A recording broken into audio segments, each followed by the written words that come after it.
अस्सलाम वालेकुम नाज़रीन, कुछ अहम तरीन तफ़सीलात आपके साथ शेयर करेंगे। वो कहते हैं ना कि चौधरी की दोस्ती भी नहीं अच्छी और दुश्मनी भी नहीं अच्छी, बिल्कुल मिसाल बिल्कुल फिट बैठती है, क्योंकि इस वक्त दुनिया का सबसे बड़ा चौधरी अमेरिका। इस हवाले से जो अपडेट्स है वो आपको बताएंगे, पाकिस्तान को क्या सबक हासिल करना चाहिए। कराची से खौफनाक वीडियोज़, अडियाला से भी दो टोक पैगाम, और इसके साथ साथ इंपॉर्टेंटली मुल्क में इमरजेंसी के नफाज का मुतालबा किया जा रहा है मेन स्ट्रीम मीडिया चैनल्स के ऊपर बैठ कर। लेकिन क्या इस हवाले से कोई लाहे अमल है? रेन इमरजेंसी तक नहीं लगाई गई, रेन इमरजेंसी के हवाले से भी तैयारी नहीं की गई, तो क्या फूड इमरजेंसी या एग्रीकल्चरल इमरजेंसी, ये जो तमाम तरह इमरजेंसी की बातें हो रही हैं जो हर 3 से 4 साल बाद पाकिस्तान में होती हैं, इस हवाले से मामलात किस तरफ जाएंगे। आगाज़ करेंगे मामले से, चौधरी वाले मामले से। अमेरिका कल जिस तरीके से कतर पर इसराइल ने एक मरतबा फिर से हमला कर दिया, और इसराइल का पिछले 6 माह में 5वें ये मुल्क के ऊपर हमला, और जिस तरीके से कर रहा है, और कतर ने बेसिस इसलिए दी थी अमेरिका को, कतर को लगता था कि बेसिस अमेरिका को देना अपने मुल्क में खुद को बहुत ज़्यादा प्रोटेक्शन देने के मुतरादिफ है। लेकिन कतर पर जिस तरीके से हमला हुआ, कतर ने उसको कंडेम किया, मुस्लिम रियासतें जिस तरीके से कंडेम करती हैं, मजम्मत करती हैं, लेकिन उससे आगे बढ़कर कुछ नहीं किया। कतर एक बहुत बड़ा इत्तेहादी खत्े के अंदर अमेरिका का, और इसराइल दूसरी जानिब अमेरिका का अपना एक बगल बच्चा कहा जाता है, एक नाजायज़ औलाद कहा जाता है अमेरिका की। यानी ये जो हमला किया गया, उसके बाद ट्रंप क्या कह रहा है? एक जानिब इसराइल कह रहा है कि हमने ये हमला करने से पहले ट्रंप को या अमेरिका को एतमाद में लिया था, इन्फॉर्म कर दिया था।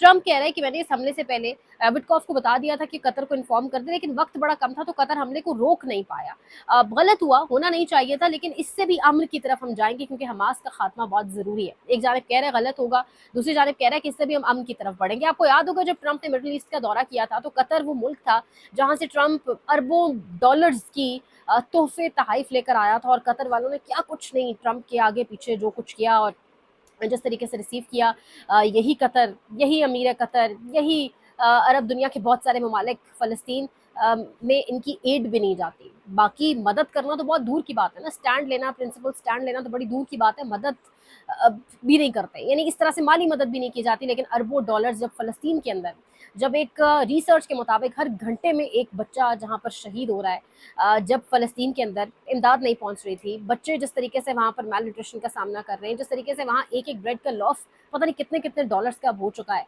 उस वक़्त कतर जो है, अमीर कतर जो है, वो अरबों डॉलर्स के तोहफ़े तहाइफ जो है वो ट्रंप को दे रहे थे। लेकिन ट्रंप ने क्या किया आपके साथ? कल आपके मुल्क के ऊपर हमला हो गया। लेकिन वही बात है, समझ ये चीज़ें उन लोगों को आती हैं जिनके अंदर कोई गैरत बाकी हो, कोई प्रिंसिपल्स बाकी रह गए हों। इन ममालिक के अंदर कुछ बाकी नहीं रह गया सिवाय इसके कि बस हमारी दोस्ती किसी तरह अमेरिका और ट्रंप से इफेक्ट ना हो।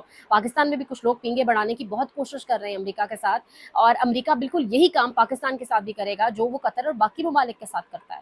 जो एक जानिब आपने रेयर अर्थ मिनरल्स के ऊपर एमओयू साइन कर लिया है, जो एक जानिब आपकी हवाले से खबरें आ रही है इस हवाले से, क्योंकि डॉक्यूमेंट्स भी सील हो चुके हैं, एमओयू साइन हो चुके हैं, मामला यहाँ से आगे बढ़ेगा रेयर अर्थ मिनरल्स के हवाले से, तो ये आप ठीक काम नहीं कर रहे। चाइना को तो आपने खफा कर दिया, जो आपका स्ट्रेटेजिक पार्टनर है, जो आपका भारत के खिलाफ एक पार्टनर है, आपकी एक बैकबोन है डिफेंस के बहुत सारे मामलात के ऊपर। क्या आप हासिल करना चाहते हैं? क्या आप वो पटिशन्स रुकवाना चाहते हैं जो वहाँ पर हज़ार सेटल्ड अमेरिकन जो हैं, जिसमें फिजिशियंस और लॉयर्स और इंजीनियर्स मौजूद हैं, वो पटिशन्स के ऊपर काम ना शुरू कर दें अमेरिका? सिर्फ इसलिए आप पूरे के पूरे अहम तरीन चीज़ों का मुल्क की सौदा कर देंगे, सॉवरेनिटी का सौदा कर देंगे, क्योंकि अमेरिका आपके साथ रिटर्न में यही सब करेगा।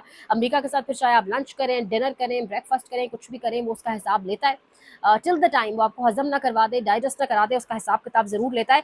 दूसरी जानिब अडियाला से भी एक दो टोक पैगाम कल आया। मुराद सईद के हवाले से बड़ी बातें की जाती थी कि इमरान खान का एक सिंसियर साथी नहीं है, मुखलिस नहीं है। तो इमरान खान ने कल जहां अडियाला जेल से और बहुत से पैगाम भेजे, वहाँ से ये क्लियर भी पैगाम भेजा क्लैरिटी के साथ कि मुराद सईद मेरे वफादार तरीन साथियों में से था, है और रहेगा। मेरी हिदायत की वजह से वो अंडरग्राउंड है, क्योंकि मेरे पास मुसद्दक़ इत्तलात थी कि मुराद सईद के साथ भी अरशद शरीफ शहीद वाला सलूक किया जाएगा, और तशद्दुद करके मेरे खिलाफ गवाह बना के पेश करने की कोशिश की जाएगी, और जान भी जा सकती है मुराद सईद की। तो लिहाजा मेरी इंस्ट्रक्शंस के ऊपर वो अंडरग्राउंड है। तो यहाँ पे भी इस डिबेट को फुल स्टॉप लगा। इमरान खान ने खुद अडियाला से दो टोक की तमाम तर बात कर दी, बुशरा बीबी के हवाले से बात की। उन्होंने कहा जिस तरीके से वो खड़ी है मेरे साथ, क्योंकि एस्टैब्लिशमेंट और उनके बहुत सारे जो टाउटगिरी करते हैं मीडिया चैनल्स के ऊपर आके, मेन स्ट्रीम मीडिया के ऊपर, वो कहते हैं ना अक्सर के इमरान खान को बड़ी ऑफर्स दी जाती रही कि बुशरा बीबी को डिवोर्स देते हैं तो उसके बाद मामला आगे बढ़ सकते हैं। तो वहाँ से भी बड़ा क्लैरिटी के साथ पैगाम आया है। अब एक और जो बड़ी इंपॉर्टेंट चीज़ है यहाँ पर, जो शेयर करना बहुत इंपॉर्टेंट है यहाँ पर डिस्कस करना, कि इमरान खान ट्वीट करते हैं। 12 इमरान खान ने कहा है, और तो ये कुछ कर नहीं सकते। इमरान खान की ट्वीट इमरान खान ने कितनी बार कहा है कि रीट्वीट करें पार्टी के सब रहनुमाओं को, लेकिन बड़े बड़े नाम जो एक लंबे अरसे से पार्टी के साथ जुड़े हुए, वो रीट्वीट नहीं कर सकते। यहाँ पर सहाफ़ी भी इमरान खान की ट्वीट्स को रीट्वीट करते हैं। ऑब्वियसली सहाफ़त अपनी जिम्मेदारियां निभानी होती हैं, बड़ा लीडर है मुल्क का, 2/3 मेजॉरिटी अवाम ने दी है, तो आगे लेकिन यहाँ पर पार्टी के वो लोग जो ट्वीट रीट्वीट नहीं कर सकते, उनसे आप क्या एक्सपेक्ट कर रहे हैं कि वो सड़कों पर निकलेंगे? कल जिस तरीके से अलीमा खान, जाते जाते अगले टॉपिक पर, अलीमा खान को देखने के लिए कि वो इमरान खान की बहन है और वो इमरान खान के लिए हर हफ्ते यहाँ पहुंचती है मंगल वाले रोज, तो कल अडियाला के बाहर रात 9 से 9:30 के बीच जो मोमेंटम बना एकदम से, मकामी लोग वहां निकले और लोग लोकल्स वहां के आके अलीमा खान साहिबा को कह रहे हैं कि आपका भाई शहजादा है, आपका भाई हमारे लिए खड़ा है। यानी वो लोगों का वो जज्बा ही कुछ और था। 9 साढ़े 9 बजे के करीब क्या किसी ने कॉल दी? नहीं दी। क्या पीटीआई ऑफिशियल ने कॉल दी? किसी ने भी नहीं दी। कुछ भी नहीं था ऐसा। लेकिन जो मोमेंटम बना, ये मोमेंटम पाकिस्तान तरीके इंसाफ को चाहिए, इसको चैनलाइज करना चाहिए ग्राउंड पर मौजूद क़यादत को। लेकिन आपको कहीं चैनलाइज होना तो दूर की बात, आपको कोई इस किस्म का मोमेंटम क़यादत को अगर देखा जाए तो नजर भी नहीं आ रहा। ना ही क़यादत इस मोमेंटम को आगे लेकर चल सकती है। एक वाहिद सियासी जमात है पाकिस्तान की जिसके पीछे एक ऐसा वर्कर खड़ा है जो गोलियां खाने को तैयार है, गोलियां खा भी चुका है, लेकिन जो क़यादत है, इमरान खान के नाम के ऊपर वोट, पैसा, नशस्तें सब कुछ एंजॉय कर रहे हैं, सेनेटर से लेके एमपीएस तक, लेकिन आपको चैनलाइज करते हुए इस मोमेंटम को दिखाई नहीं देंगे। लेकिन कल जो माहौल एकदम से बना अडियाला के बाहर, वो मेरे ख्याल से अगले मंगल को बहुत ज़्यादा अलार्मिंग होगा अगर दोबारा ऐसा होता है। और ये बड़े रात को कान खड़े हो गए होंगे सब लोगों के कि वो क्या गया अचानक। अब दूसरी जानिब अगर मामला देखा जाए कराची के हवाले से, जो इस वक्त वीडियो सामने आ रही है, कराची में बारिश हो गई, इतनी ज़्यादा बारिश नहीं थी जितनी तबाही कराची में होगी। खौफनाक वीडियोस, जिस तरीके से खवातीन को टायर्स के अंदर डाल डाल के रेस्क्यू किया जा रहा है, फिर उनकी वीडियोस भी बनवाई जा रही है, बापर्दा खवातीन है, खौफनाक वीडियोस। एक जानिब मुल्क के अंदर शरीफ खानदान, भुट्टो खानदान, इन्हीं दो खानदानों की सियासत, इन्हीं दो खानदानों के गिर्द पाकिस्तान का तमाम तर सो कॉल्ड, सिर्फ कहने के हद तक एक जमहूरी निज़ाम घूमता रहा। इनकी आगे से जनरेशन की जनरेशंस तैयार हो गई। जरदारी का आज एक ही गोल है, मोटिव है कि किसी तरीके से मैं बिलावल को वज़ीर आज़म बनवा दूँ। Same goes for Nawaz Sharif, किसी तरीके से मरियम नवाज जो है वो वज़ीर आज़म बन जाए। लेकिन जिस सिंध के ऊपर पिछले 40-50 न जाने 60 साल से बिलावल का ख़ानदान हुक्मरानी कर रहा है, उस हुक्मरानी का तर्ज देखिए, उस हुक्मरानी की सिंसेरिटी देखिए, लॉयल्टी देखिए अपनी आवाम के साथ, कि थोड़ी सी बारिश होने पर अर्बन कराची का शहरी इलाके जो हालात बन चुके हुए, वो खौफनाक तरीन वीडियोज़ हैं जो जाकर आप सोशल मीडिया पर देखें, जो हम यहाँ चला नहीं सकते, जो हालत हो गई है। यानी किस तरीके से, और फिर ऐसी तमाम तर सिचुएशन में रेन इमरजेंसी तो हमारे मुल्क में लगती नहीं है। अब हफीज़ पाशा साहब रात को बाकायदा टेलीविजन के शो के ऊपर बैठकर कह रहे थे कि मुल्क के अंदर फ्लड इमरजेंसी लगाई जाए, मुल्क के अंदर इस वक्त एग्रीकल्चर इमरजेंसी लगाई जाए, मुल्क के अंदर इमरजेंसी का नफाज किया जाए। बिलावल भुट्टो कह रहे हैं हमें बहुत बड़े पैमाने के ऊपर जी फंड्स चाहिए। 2022 के फंड्स का हिसाब तो आप दे दें पहले, वो कहाँ गए? आपको हर बार सैलाब आता है, फंड्स चाहिए होते हैं, उन फंड्स पर आप खेलते हैं, फंड्स का 5% आवाम पर लगाते हैं, 95% आप लोग खुद पर लगाते हैं। What next? ये कब तक चलेगा? यानी 2010 में फंड्स आए, 22 में फंड्स आए, बीच में एक दफ़ा और आए, इससे पहले 2001 में बहुत बड़े लेवल के ऊपर तूफान आए, सैलाब आए। कहाँ गए वो सब फंड्स? कोई वाटर स्टोरेज कैपेसिटीज आप बना, कुछ भी नहीं हो सका। यहाँ पर इमरजेंसी टीम्स तक इवन एक्टिवेट नहीं होती। कहाँ की बात की जाए? और ये वो खानदान है जो आगे से अपनी जनरेशन को हम पर मुसलत करने की तैयारी कर रहे हैं।